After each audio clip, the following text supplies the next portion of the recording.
market and get these people to buy tickets to come out here and then tell them, get out of my face, you know?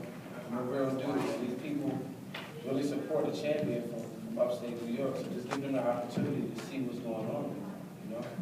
This is things they want to be a part of. They're fans. They're a big part of making this show successful. I was screaming fans out there. They didn't just come to see me fight and walk. It's cold out there. Let the people that's out there come in and hear the champion talk. They came out here for, you know, to show them a little bit of love. It's only what is this press conference? 15, 20? Yeah, it's only 15, 20 minutes. They don't come in, man. Those people pay, they go to job, they pay money to get ringside tickets, they make the show a success. So a little bit of love. It's only 15, 20 minutes. Willie, you want to talk about the fight a little bit, what you expected coming in and what actually was different than fights that happened? He's smooth criminal. He took you clean off the subject. You know? But everyone wants to hear about the fight, too. It was a great fight. It was what I expected, a really, really tough fight from Brian Deere. I'm not going to lie, when the fight was first mentioned to us, I was kind of iffy about taking it because I'm just like, this guy's fought the who's who boxing. He fought Chavez twice and beat Chavez the first time and then took it. Yes, he did. So for me to go in there and fight somebody like Brian Deere was a huge task. So was Brian Vera your biggest test so far? Yes, it was my biggest test so far. I mean, you're talking about punching power, the ability to survive. I caught him with a couple of hard shots, and he was able to survive. You know, and I had to use my smarts to step back and start over from the bottom again. But I mean, like, you're looking at somebody who's been, like I said, who's been in there with the who's who, and who has fought a little bit of everybody. And I mean, he was laughing at me a lot of times when I hit him with some hard shots. Like, even though I know they were hurting him, he knows what's going on. I mean, like, he's been around the block a few times. He's seen his first rodeo. So. You looked good. I thought you were really easy. You took it slow. You picked your shots. How were you feeling? That's what I plan to do. With somebody rough like Brian Vera, rough and tough, and who can take a shot and deliver a big shot, you can't be in there just allowing him to hit you and going back and forth, because before you know it, the seventh round will come, you'll be dead tired and your body will be beat up. So I just took him for a walk. I took him for a walk and walked him into shots like a technician would do. How did you feel mentally coming back in the ring after so many months off? That really didn't bother me because I live in the gym. You know, I'm not, you know, you have your great fighters, Andre Ward, Ricky Diaz, Floyd Mayweather. These guys are not just great because they're tremendous athletes. They take their job, their profession very serious. So in between fights, they're in the gym. And that's one quality that I was raised with by my grandfather, who everybody knows is Afro-Cuban, and he was very strict on me when it came to boxing, so my work ethic is second to none. So, I mean, I could have been out a whole year, I still would have been sharp because I live in the gym. Willie, a couple times, kind of sprayed your back to the ropes, you motioned in, you rumbled a little bit. Did you ever feel like you were taking a risk you shouldn't have, or did you feel at that point you taking the best you had and you weren't worried about it? Nah, it's all about intelligence. You know what I mean? You have to use every little bit that you have in the ring. And just like the fight before this, when I fought Brandon Adams, the conventional wisdom was when Adams get on the inside, Monroe's going to be in trouble because everybody saw me box on the inside. But they saw me execute on the inside. So, I mean, like, I fight well on the inside or the outside. So I just wanted to mix it up a little bit, give the crowd a little bit, and enjoy what I was doing in the ring. Could we talk a little bit about that knockout that they counted? Did you connect with him? It was a little hard to see what happened. The knockdown was a little hard to see what happened. Did you connect on that punch? I connected on a couple shots, but it was, I can't lie, it had a lot to do with me making him miss and being off balance and then catching him while he was off balance. So, but I mean, a knockdown is a knockdown, whether it's a flash knockdown or you hurt somebody when you knock them down. I mean, the name of the game is a hit, don't get hit. So I caught him with a couple shots, made him miss, and he was off balance, caught him with something else, and, you know, his glove touched the ground. His behind didn't touch the ground officially, but when your glove touched the ground, it's official knockdown. All right, Randy from the Challenger. I noticed you were taking a lot of shots, hitting him with a lot of face shots. Any reason why he didn't go to the body?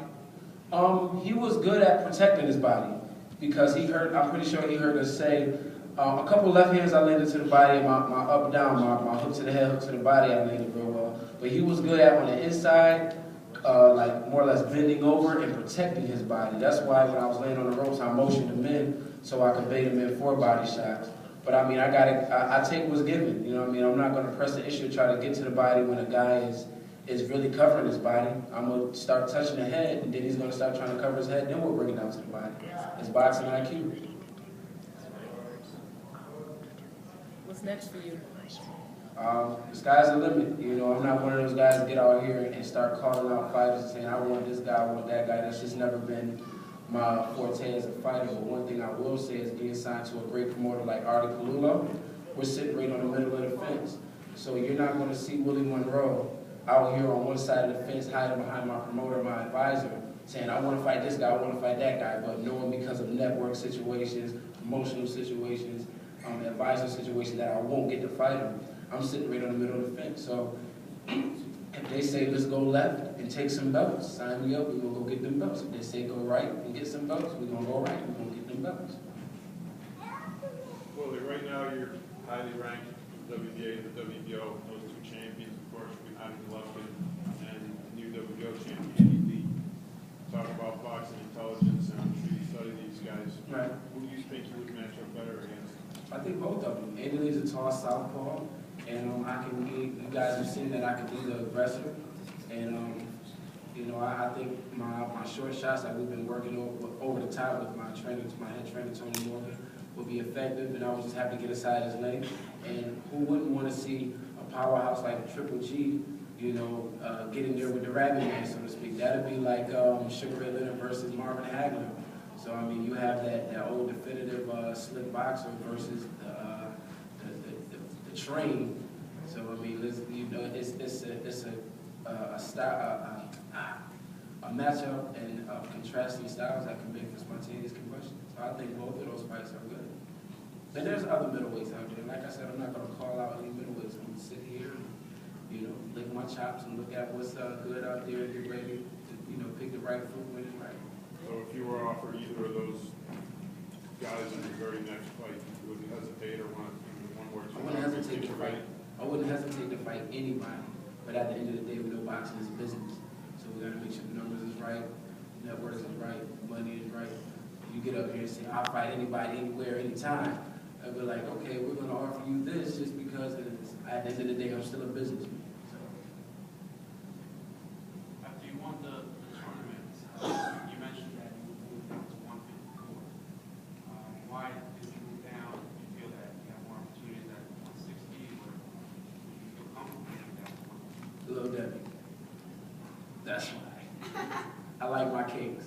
Now, I like my junk food, but actually my strength and conditioning coach right here, Lee Davis, we were in the gym and we were training and we said, look, we on the NABA and the NABO act. So why don't you just go ahead and put on a little more extra weight, a little more muscle, and be able to bang with the big boys and stay at middleweight where I can eat how I want. I don't gotta really dehydrate to make 160. I can be comfortable in training camp, and you know, we can be strong, and it's a weight class that I can really grow into. And I have the frame, and I can definitely grow into a strong middleweight. Any other questions for Willie? You guys have for Triple G? Do I have something for Triple G? When we finally do meet, Triple G is stand for going.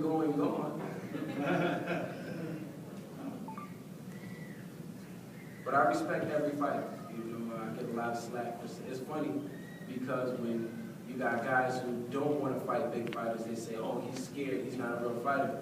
You get a guy like me who say, I'll fight him, they say, you're crazy, you're stupid. How could you ever expect to beat him like that? So you can't win for losing. But I mean, Willie Monroe's a key player in the middleweight division right now, and it's about to be real interesting.